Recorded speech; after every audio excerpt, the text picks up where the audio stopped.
नमस्कार मित्रों, कैसे हैं आप सभी। स्वागत है आपका अपने YouTube channel success with Anjali Kushwaha में। तो आज की क्लास में हम क्या बात करेंगे। आज की क्लास में हम वर्षण के बारे में चर्चा करेंगे कि वर्षण क्या होता है। तो सबसे पहले हम उसकी हेडिंग डाल लेते हैं कि वर्षण क्या होता है।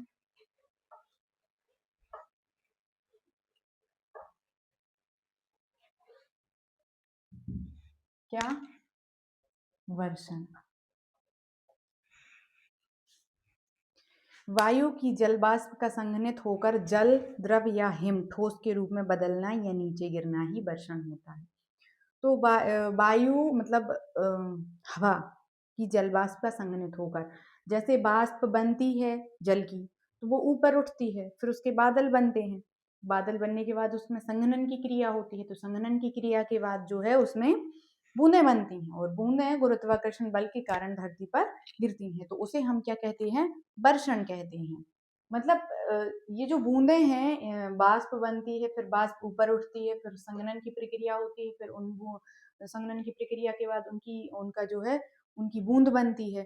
बूंद बनने के बाद उसका जो है फिर वो नीचे गिरती है। उनका नीचे गिरना ही क्या कहलाता है, बर्षण। बर्षण मतलब बरसना, नीचे गिरना।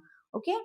फिर बर्षण के प्रकार के बारे में समझते हैं, और बर्षण के थोड़ा सा समझते हैं कि गैसीय, द्रवीय और ठोसीय। मतलब संघनन की दर धीमी, और गैसीय अवस्था में संघनन की दर धीमी होती है, द्रवीय अवस्था में मध्यम होती है, और ठोस अवस्था में तीव्रतम होती है। फिर इसके प्रकार के बारे में बात करते हैं, कौन कौन से प्रकार का जो वर्षण है वो होता है। तो सबसे पहले लिखें आप औस। क्या औस क्या होती है औस, समझ लें औस के बारे में। धरातल के समीप रात के समय वायु में उपस्थित जलवाष्प तापमान के कम होने के कारण पेड़ पौधों की पत्तियों तथा घास पर बूंदों का बिछना ही औस है। ऐसी स्थिति के लिए ठंडी एवं लंबी रातें, साफ आकाश, वायु में पर्याप्त नमी, शांत हवा एवं संघनन हिमांक से ऊपर रहता है। तो अब समझ लेते हैं क्या कहलाती है औस। आप देखेंगे कि जाड़े के दिनों में, मतलब ठंडी के दिनों में, स्वच्छ काली रातें होती हैं, शांत हवा होती है, आकाश साफ होता है। इन सब ये सारी जो प्रक्रियाएं हैं, जब ये सारी प्रक्रियाएं उसको मतलब अनुकूल जब परिस्थिति मिलती है तो क्या होता है, औस का निर्माण होता है। तो वायु में और एक प्रकार से पर्याप्त मात्रा में आर्द्रता भी होनी चाहिए। कहाँ, वायु में। जब वायु में पर्याप्त मात्रा में आर्द्रता होगी, तो वायु में जब आर्द्रता होगी तो वही आर्द्रता, नमी जो होती है, वो एक प्रकार से हम कह सकते हैं कि वही जब वायु में उपस्थित होती है, फिर रात के समय उसका जो संघनन है वो हिमांक से ऊपर रहता है, तो वो औस मतलब बूंदों में परिवर्तित हो जाती है। तो वो वृक्षों के पत्तों पर या घास पर बिछ जाती है, जिसे हम क्या कहते हैं, औस कहते हैं। फिर दूसरे नंबर पे है कोहरा। क्या कोहरा कोहरा क्या होता है, कोहरा के बारे में समझ लेते हैं थोड़ा सा। देखो, सबसे पहले ये समझो आपकी बादल बनने की प्रक्रिया क्या होती है। तो बादल कैसे बनते हैं, वही सबकी मतलब जल वाष्प बनी उसके जल की जब वाष्प बनती है तो वो ऊपर उठती है। जब ऊपर उठती है तो उसके बादल बनते हैं, फिर संघनन होता है, बारिश होती है, ऐसे बादलों का निर्माण होता है। तो वही सेम प्रोसेस जब बादलों के बनने की जो प्रक्रिया है, वही जब धरातल के समीप होती है तो उसे हम क्या कहते हैं, कोहरा कहते हैं। और उसमें जो आप देखेंगे कि धूल के कण, मिट्टी, लवणता, नमक के कण, राख, पराग कण, ये सारे जो हैं इन्हीं पर वो बादलों का निर्माण होता है। इन्हीं सब से मिलकर बादलों का निर्माण होता है, और साथ में जलवाष्प तो रहती ही है। तो ऐसे ही धरातल के समीप जब ये प्रक्रिया फिर से अपनाई जाती है प्रकृति द्वारा, तो उसे हम क्या नाम देते हैं, कोहरा। और इसकी जो दृश्यता है, वो इसकी दृश्यता 1 किलोमीटर से कम होती है। कितनी, 1 किलोमीटर से कम। कोहरा की दृश्यता क्या होती है, धरातल के समीप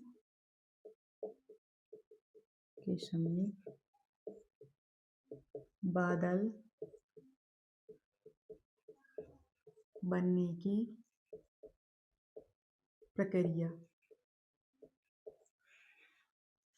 कोहरा है।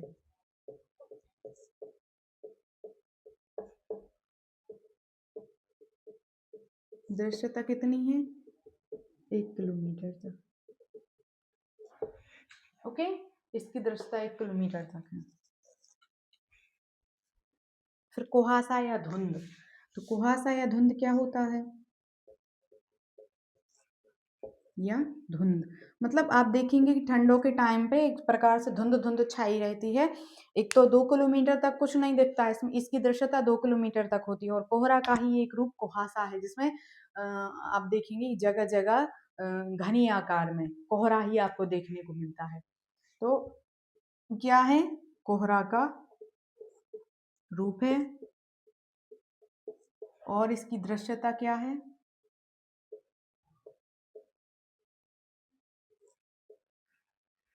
इसकी दृश्यता क्या है, 2 किलोमीटर।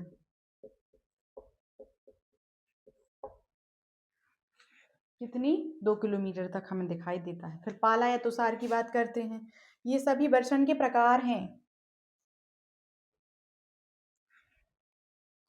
क्या बताया हमने आपको, पाला या तुषार। क्या होता है तुषार,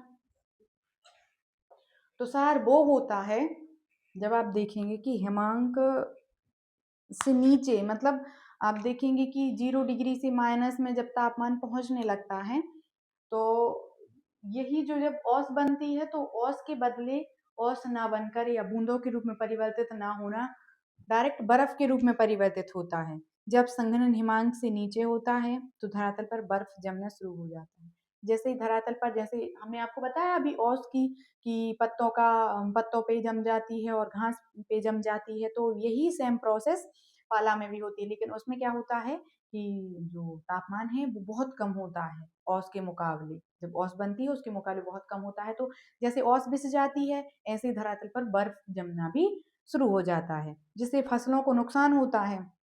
और यही प्रक्रिया क्या है, पाला या तुषार है, जो कि मुख्य रूप से आपको कौन से मौसम में देखने को मिलेगी, मुख्य रूप से आपको देखने को मिलेगी ठंडों के मौसम में। ओके, तो आज के लिए इतना ही।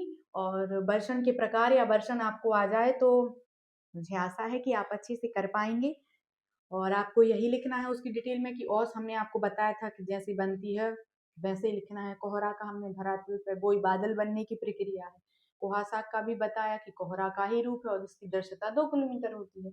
पाला का हमने आपको बताया औस का सेम पाला है, केवल इतना अंतर है दोनों में कि इसमें तापमान थोड़ा सा ज्यादा होता है, क्योंकि इसमें बर्फ, मतलब पानी बनता है, बूंदें बनती हैं, लेकिन इसमें बूंदें नहीं बनती, इसमें डायरेक्ट बर्फ जमना शुरू हो जाता है, जिससे फसलों को नुकसान होता है, पेड़ पौधों को नुकसान होता है। तो आज के लिए इतना ही, मिलते हैं नेक्स्ट क्लास में, तब तक के लिए धन्यवाद, राधे राधे।